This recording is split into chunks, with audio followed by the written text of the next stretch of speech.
Oke, kita lanjutkan. Nah, itu yang jarak terdekat dan jarak terjauh kalau bentuknya titiknya ada di dalam lingkaran. Nah, sekarang kita akan bahas bagaimana apabila titiknya itu berada di luar lingkaran. Nah, kita bahas dulu ya.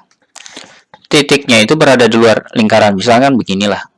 Nah, gimana cara menentukan jarak antara titik ini terhadap lingkaran? Sama kayak tadi konsepnya, kita buat garis dulu titik pusatnya terhadap titik yang dimaksud. Titik pusatnya kita lambangkan A, B, dan titik ini kita sebut X1, Y1. Apa yang dimaksud dengan jarak terdekat dan jarak terjauh? Kan kita harus nyari tahu definisinya ya. Nah, caranya adalah ini kita buat garis yang menyinggung lingkaran ini. Jadi kita buat lingkaran begini, menyinggung. Disinilah menyinggung gitu. Nah, beruntungnya kita di dalam di dalam geometri sudah dibuktikan bahwa kalau misalnya ada garis yang menyinggung lingkaran, maka akan ada tepat satu, akan ada jari-jari yang mana jari-jarinya itu akan tegak lurus gini. Pasti dia segitiga siku-siku. Nyambung, mulai nyambung. Jadi dia akan akan tepat siku-siku gini. Nah, sekarang kalau udah di segitiga siku-siku, berarti kan lebih gampang ya kita membahasnya. Kan kalau persamaan lingkaran itu x kuadrat ditambah y kuadrat ditambah ax ditambah by ditambah c sama dengan 0, maka jari-jari kan otomatis bisa kita cari dengan pakai rumus jari-jari. Ini kan jari-jari kan? Nah, panjang dari sini ke sini juga otomatis jari-jari. Ya nggak? Nah, yang dimaksud jarak terdekat itu adalah ini. Dikasih tanda. Ini disebut dengan jarak terdekatnya. Jarak terdekat. Gimana cara nyarinya? Nah, ini kan ada dua titik nih. Titik pusatnya A, B, kemudian titiknya X1, Y1. Kalau kita cari total jaraknya ini dengan menggunakan rumus jarak, ketemu kita. Nah, maka jarak terdekatnya itu, jarak terdekat kan otomatis panjang total dikurang sama ini untuk menentukan jarak terdekat yang ini. Nah, berarti jarak terdekatnya itu ya udah jarak terdekatnya kita totalnya kita misalkan S ya, dikurang sama jari-jarinya. Nah, gampang kan? Ini jadi lebih disederhanakan lah jarak terdekatnya. Kemudian jarak terjauh, jarak terjauh itu yang mana didefinisikan? Nah, jarak terjauh kan kalau tadi terdekat itu kan kita buat tembus begitu ya. Nah, kalau ini jarak terjauhnya ini nih, yang segmen garis ini sampai titik ini. Kalau kita buat ini sebagai sebuah segitiga, nah, gambarlah begini segitiga. Tadi titik pusatnya ini A, B, kemudian titik ini X1, Y1. Nah, ini sebut saja titik P lah. Yang tadi siku-siku di sini. Yang ini ya, siku-sikunya ke sini. Nah, tadi kan ini A, B sampai P ini, kita P ini kan jari-jari. Ya enggak? Kemudian dari AB sampai ini X1, Y1 ini sudah kita cari tadi temunya S. Nah, sekarang kalau kita tinggal nyari ini, jarak terjauh, ya udah. Kita gunakan apa? Kita gunakan Pitagoras. Yang mana Pitagorasnya? Ini kalau misalkan Z lah. Z kuadrat. Berarti jarak terjauh itu Z kuadrat sama dengan masih ingat teorema Pitagoras? Luas sisi terpanjang kuadrat sama dengan penjumlahan sisi kuadrat. Berarti Z kuadrat ini sama dengan S kuadrat dikurang sama R kuadrat. Nah, itu adalah jarak terjauhnya. Gampangan ya. Secara konsepnya lebih sederhana seperti ini. Kita lanjut materi selanjutnya ya. Nah, sekarang kita bahas kedudukan titik terhadap lingkaran. Sama kayak tadi ya. Jadi, kalau ini bentuk persamaan lingkarannya X kuadrat ditambah Y kuadrat ditambah AX ditambah BY ditambah C sama dengan 0. Ada titik. Titiknya kita sebut apa? Titiknya X1, Y1. Nah, yang dimaksud dia itu tepat pada lingkaran kalau disubstitusikan hasilnya sama dengan 0. Disubstitusikan hasilnya sama dengan 0. Kalau disubstitusikan hasilnya itu lebih besar dari 0 berarti di luar. Kalau 0 berarti tepat ya, tepat pada lingkaran. Tepat pada lingkaran. Kalau dia kurang dari 0 berarti berada di dalam lingkaran. Udah gitu saja, substitusikan saja. Kalau dia berada pada lingkaran ya sama dengan 0, kalau di luar dia lebih besar dari 0, kalau di dalam dia kurang dari 0. Nah, selanjutnya apa lagi?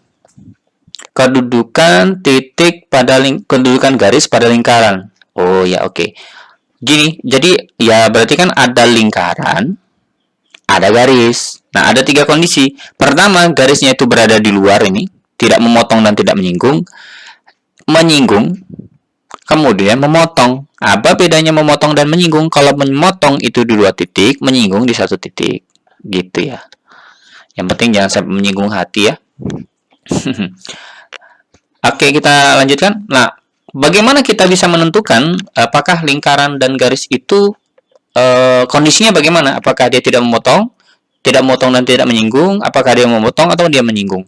Nah, caranya adalah, nah, kalau persamaan lingkaran itu rumusnya apa nih? Rumus umumnya yaitu x kuadrat ditambah y kuadrat ditambah ax ditambah by ditambah c sama dengan 0. Sedangkan lingkaran kalau garis itu apa rumus umumnya? Rumus umum garis yaitu ax ditambah by ditambah c sama dengan 0.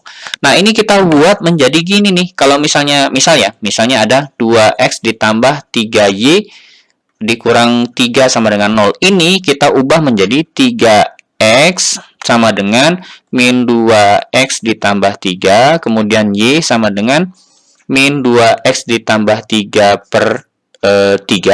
Ini kita substitusikan ke persamaan lingkarannya. Kita substitusikan ke persamaan lingkarannya. Nah, kalau setelah kita substitusikan persamaan lingkarannya, nanti diketemu dalam bentuk persamaan kuadrat. Berbentuk persamaan kuadrat x kuadrat ditambah misalnya px ditambah q sama dengan 0.